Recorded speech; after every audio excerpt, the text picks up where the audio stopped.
মা, ও মা, কোথায় গেলে তুমি? তাড়াতাড়ি শুনে যাও। আরে, কি হলো রে? এভাবে ডাকছিস কেন? বল, কি বলবি? দিদি আমাকে কাজ করতে বলেছে। তুমি বলো তো মা, আমি যদি কাজ করি তাহলে তো আমি কালো হয়ে যাব, তাই না বলো? হ্যাঁ, তাই তো রে। তোকে কোনো কাজ করতে হবে না, সব কাজ তোর দিদি করবে। গৌরী, কোথায় তুই? মা, তুমি আমায় ডাকলে? কি হয়েছে মা? কি হয়নি সেটা বল। তুই নাকি রূপাকে কাজ করতে বলেছিস? হ্যাঁ মা, বলেছি। ও তো কোনো কাজ করতেই পারে না। ওকে তো কাজ শিখতে হবে, তাই না? সেই চিন্তা কি তোকে করতে হবে নাকি? ও আমার মেয়ে, আমি বুঝবো। তুই এখন এখান থেকে যা, তোর কাজ কর। এরপর গৌরী সেখান থেকে চলে গেল। গৌরী তাদের নিজের মেয়ে ছিল না, যার কারণে সবাই গৌরীর সাথে এরকম ব্যবহার করত। অন্যদিকে রূপার মা রূপাকে অনেক ভালোবাসতো, কারণ রূপা দেখতে অনেক সুন্দর ছিল। আর এই রূপ থাকার কারণে তার নাম রূপা রাখা হয়েছিল।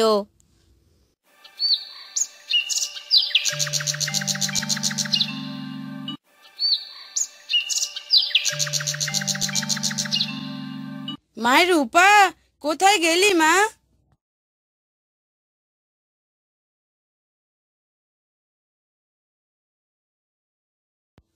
কি হয়েছে মা?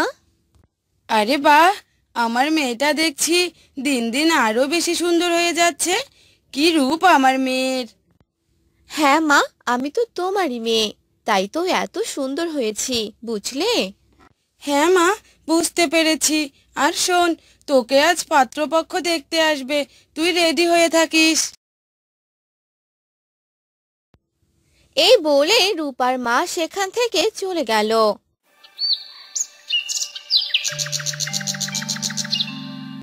আর বিকেল বেলা পাত্রপক্ষ রূপাকে দেখতে এলো।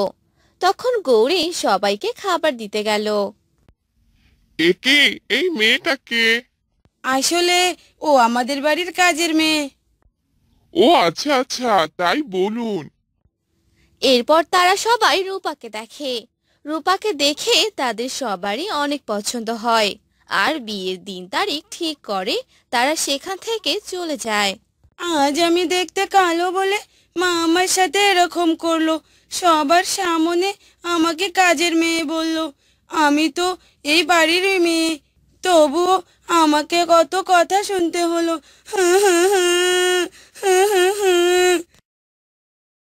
কি রে গৌরী, তাড়াতাড়ি এদিকে আয়, অনেক কাজ বাকি আছে যে। গৌরী তার মায়ের কাছে চলে যায়। কিছুদিন পর রূপার বিয়ে হয়ে যায়। আর রূপা শ্বশুর বাড়িতেই থাকতে শুরু করে। বাহ, আমায় কি সুন্দর লাগছে!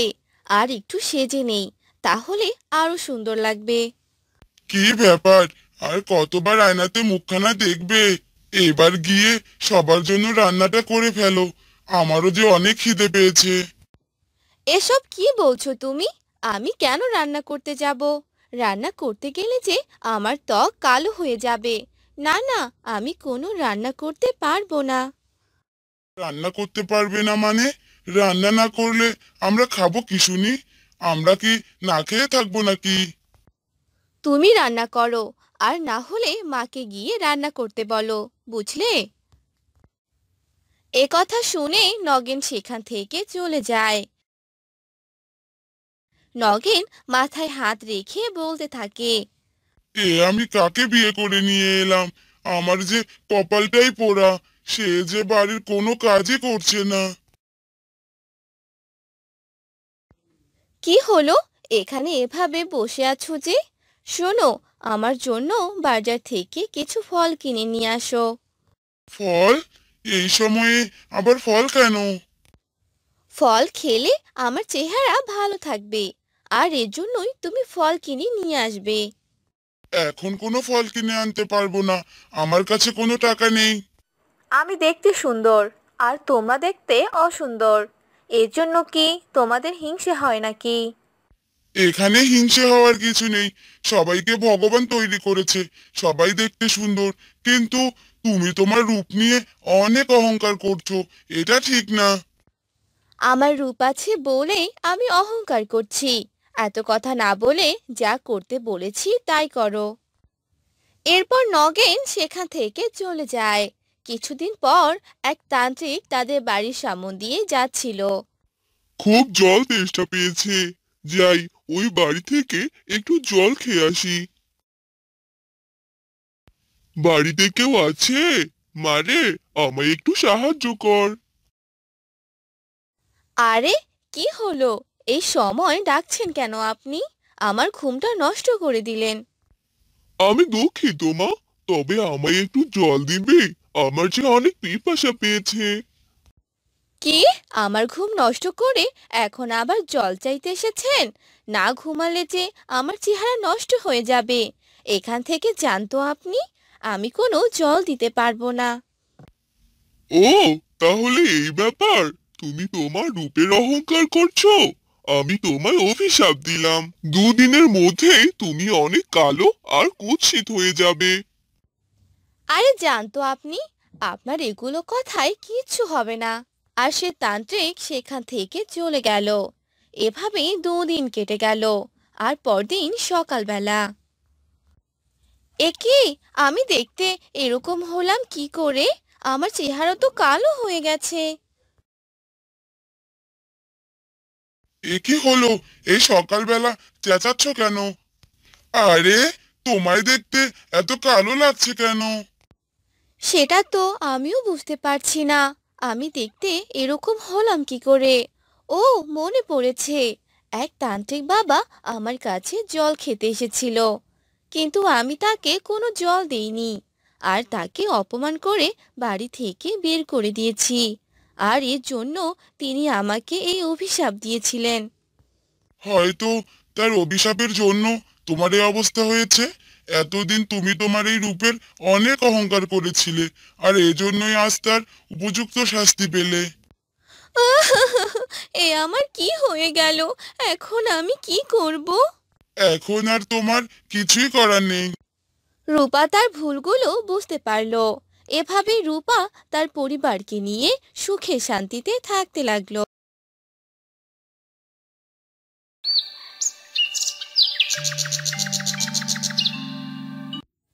একটি গ্রামে মিনা নামের একটি মেয়ে তার মায়ের সাথে থাকতো। তাদের ছোট্ট সংসার ছিল। মিনার মা বাড়িতে হাঁস মুরগি এগুলো লালন পালন করত, আর তাদের ডিম বিক্রি করে সংসার চালাতে হতো। একদিন মিনা অনেক অসুস্থ হয়ে পড়ল। কিরে মা, তুই এভাবে হঠাৎ অসুস্থ হয়ে পড়লি যে? তোকে যে ডাক্তারের কাছে নিয়ে যাব, আমার কাছে তো সে টাকাও নেই। কি করব এবার আমি? জানি না মা, তবে আমার যে অনেক খারাপ লাগছে। তুমি কিছু একটা করো।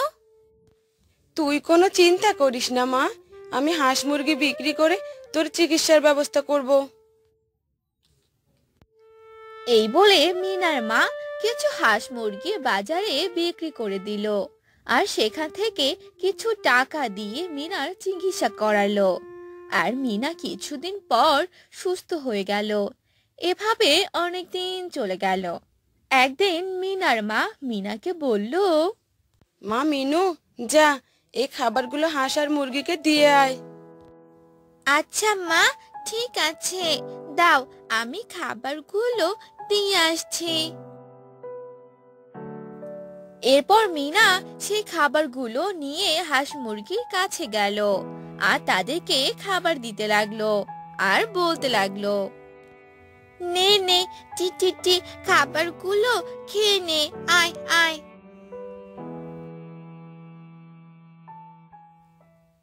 আস্তে আস্তে এরা যে আমাদের সবাইকে বিক্রি করে দিচ্ছে। না জানি আমি কার খাবারের পণ্য হয়ে যাই। হ্যাঁ রে, আমি যে এত তাড়াতাড়ি মরতে চাই না, আমি যে অনেক দিন বাঁচতে চাই। এসব বলে তারা দুটি মুরগি কথা বলতে লাগলো আর খাবার খেতে লাগলো।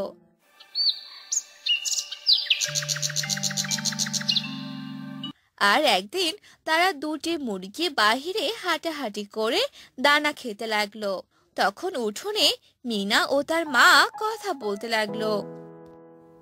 মা, আমার না মুরগির মাংস দিয়ে খাবার খেতে খুব ইচ্ছা করছে। সে কি কথা? আমার কাছে তো মুরগি কেনার মতো কোনো টাকা নেই রে মা। মুরগি কিনতে হবে কেন মা? আমাদের বাসায় তো দুটো মুরগি আছে। তুমি ওখান থেকে না হয় একটা মুরগি রান্না করো, তাহলে তো আর কিনতে হচ্ছে না। আচ্ছা ঠিক আছে, তুই যখন এত করে বলছিস তাহলে কাল সকালেই তোকে মুরগির মাংস রান্না করে দেব। আচ্ছা ঠিক আছে মা। এই সকল কথা একটি মুরগি শুনতে পেল, আর সে ভীষণ ভয় পেয়ে গেল আর বলতে লাগলো। না না, এ বাড়িতে আর এক মুহূর্ত থাকা যাবে না, না হলে জানি না কাল কার যে জীবন চলে যাবে। আমি বরং আজই আমার জীবন নিয়ে পালিয়ে যাই। এ কথা বলে সে মুরগিটি মিনাদের বাড়ি থেকে চলে গেল আর রাস্তা দিয়ে হাঁটতে লাগলো। তখনই একটি ছেলে সেই মুরগিটাকে দেখতে পেল আর বলল, আরে বাহ, মুরগিটা দেখতে তো দারুণ, শরীরে অনেক মাংস আছে। এই মুরগিটা ধরে বরং বাড়িতে নিয়ে যাই। এই বলে ছেলেটি মুরগির পিছনে ছুটতে লাগলো আর মুরগিটিও অনেক জোরে দৌড়াতে লাগলো। আরে যা, এক জায়গায় থেকে জীবন বাঁচানোর জন্য পালিয়ে এলাম, আর এখানে এসে তো আরেক বিপদে পড়েছি। যাই, ওই গাছের ডালে উঠে পড়ি। আরে যা, এই মুরগিটা তো গাছের উপরে উঠে গেল, এখন কি করে একে নিয়ে আসবো? যাই, আমিও বরং গাছে উঠে পড়ি।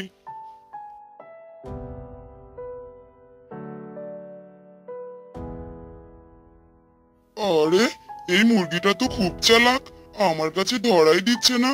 ধর, আর পারবো না একে ধরতে, আমি একদম হাঁপিয়ে গেলাম যে। এই বলে ছেলেটি সেখান থেকে চলে গেল আর মুরগিটা আবার হাঁটতে লাগলো।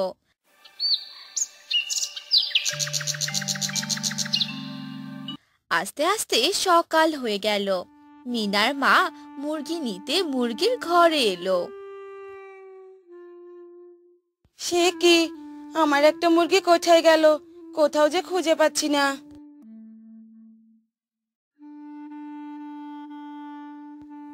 কি হলো মা, তুমি এভাবে চেঁচাচ্ছ কেন? আরে, একটা মুরগি যে কোথাও খুঁজে পাচ্ছি না, কোথায় যে গেল? আচ্ছা মা, ঠিক আছে, তোমাকে আর মুরগি রান্না করতে হবে না। আর এই একটা মুরগি আমাদের কাছে রেখে দাও। আচ্ছা মা, ঠিক আছে, তোকে অন্যদিন মুরগি রান্না করে খাওয়াবো। অন্যদিকে সেই মুরগিটার কোনো রক্ষা হলো না। এক শিয়াল এসে সেই মুরগিটাকে ধরে ফেললো আর তাকে খেয়ে ফেলে। অন্যদিকে মিনাদের বাড়িতে থাকা সেই মুরগিটা একা একা বলতে লাগলো, ধর, আমার যে একা একা ভালো লাগছে না, কি যে করি। কাল সকালবেলা আমিও এ বাসা থেকে বের হয়ে যাব।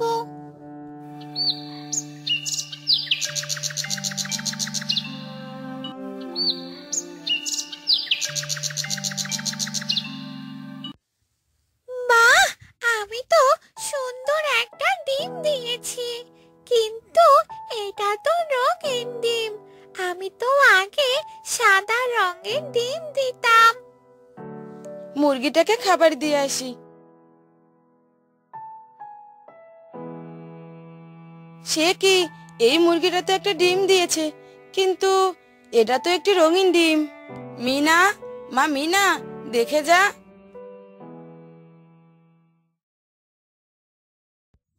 কি হলো মা, আমাকে এভাবে ডাকছো কেন?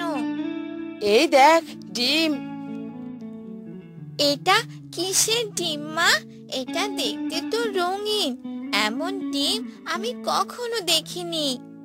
আমাদের মুরগিটা এই রঙিন ডিম দিয়েছে। চল, এই ডিমটা নিয়ে বাজারে যাই, মনে হয় এই ডিম বিক্রি করলে ভালো কিছু টাকা পাবো। আচ্ছা মা, চলো তাহলে। এরপর মিনা ও তার মা বাজারে গেল আর সে ডিমটা বিক্রি করে অনেকগুলো টাকা পেল। একটা রঙিন ডিম বিক্রি করেই এত টাকা পেয়ে তারা অনেক খুশি হয়ে গেল। এরপর তারা বাড়িতে চলে এলো।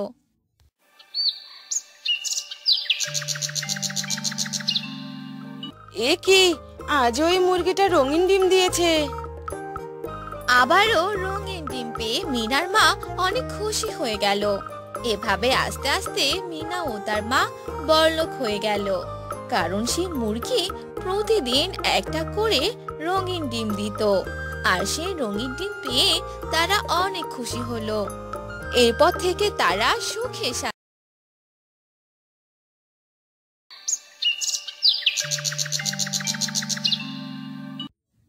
ইছামতি নামক একটি গ্রামে বাস করত শিউলি।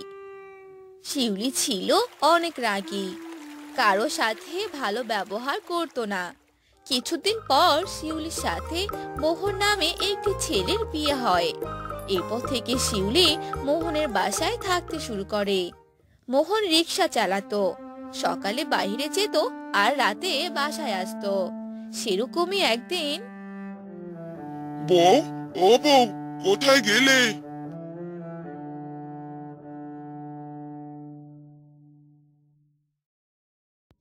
আরে কি হলো, এভাবে চেঁচাচ্ছ কেন? ভূতে ধরলো নাকি? হ্যাঁ, আরে কি সব বলো? ভূতে ধরবে কেন? আমি রিক্সা নিয়ে বাইরে যাব, আর তাই তোমাকে বলার জন্য ডাকছিলাম। এটা আবার আমাকে বলতে হবে কেন? তুমি তোমার কাজে চলে যাও। আচ্ছা ঠিক আছে, এবার আমি আসি তাহলে। এরপর মোহন তার রিক্সা নিয়ে চলে গেল আর যেতে যেতে বলতে লাগলো, এই বউকে নিয়ে যে আমি কি করব কিছুই বুঝতে পারছি না। যত দিন যাচ্ছে ততই আমার সাথে খারাপ ব্যবহার করছে। এই বলে মোহন যেতে থাকে। তখনই সে একটি যাত্রীকে দেখতে পেল আর মোহন বলতে লাগলো, আরে দিদি, কোথায় যাবেন আপনি? আসুন আসুন, বসুন। হ্যাঁ দাদা, আমি একটু সামনেই যাব, চলেন তাহলে।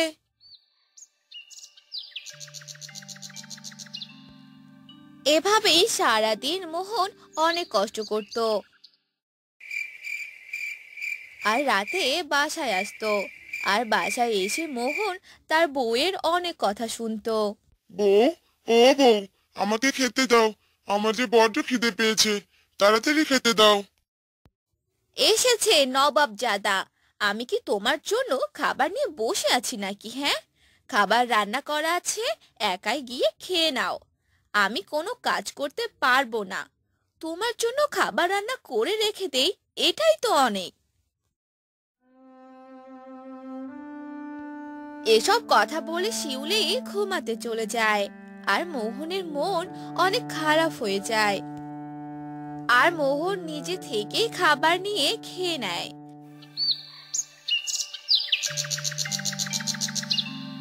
এভাবে অনেক দিন চলে যায়। একদিন মোহন অনেক রাতে বাড়ির দিকে আসতে লাগলো।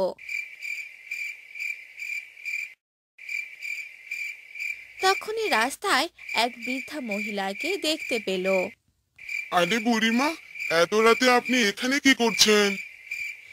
আরে বাবা, আমার যে যাওয়ার কোনো জায়গা নেই, কোথায় আর যাব, তাই এখানেই রাত কাটাচ্ছি। আরে বুড়িমা, এভাবে কি বাইরে থাকা যায় নাকি?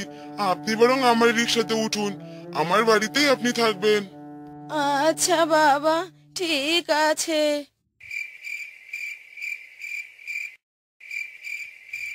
এরপর সে বুড়ি রিক্সাতে উঠে বসলো আর মোহনের সাথে তার বাসায় গেল। আর গিয়ে দেখলো শিউলি ঘুমিয়ে পড়েছে। তাই মোহন সে বৃদ্ধাকে একটি ঘরে থাকার জন্য বলে আর তাকে কিছু খাবার খেতে দেয় আর নিজে খেয়ে ঘুমিয়ে পড়ে।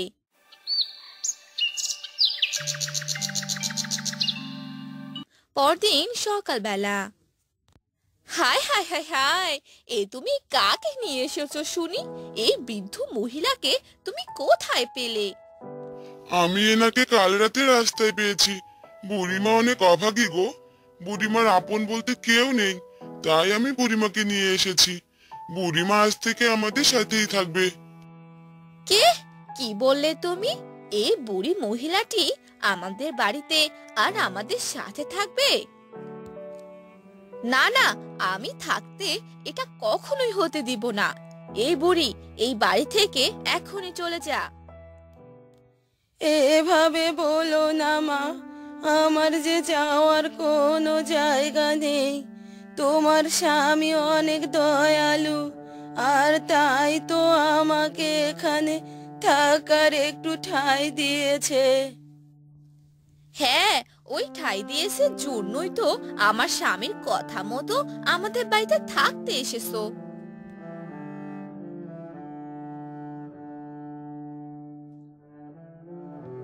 এই বলে শিউলি সেখান থেকে চলে গেল।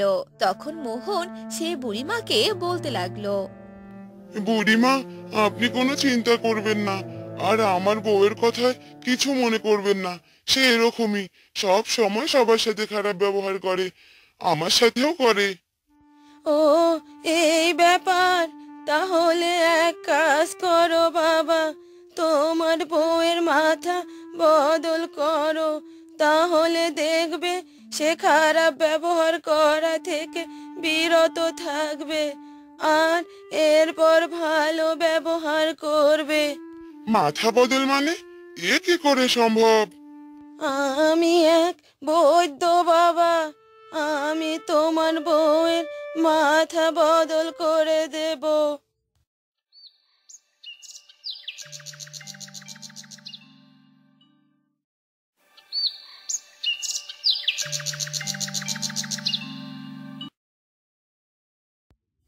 এভাবেই সে দিনটা চলে গেল। রাতের বেলা শিউলি ঘুমিয়েছিল,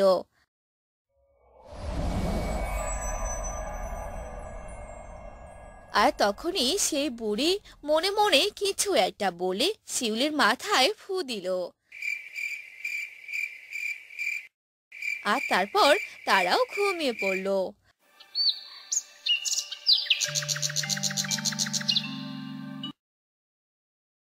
পরদিন সকালবেলা, কই গো, কোথায় গেলে তুমি? খাবার দিচ্ছি, তাড়াতাড়ি খাবার খেয়ে কাজে চলে যাও। আরে বাহ, এ আমি সত্যি দেখছি নাকি স্বপ্ন দেখছি? আজ বউ এত ভালো হয়ে গেল কি করে? হ্যাঁ রে, তুই সত্যি দেখছিস, এসব আমি করেছি। এবার আর তোর কোনো চিন্তা নেই।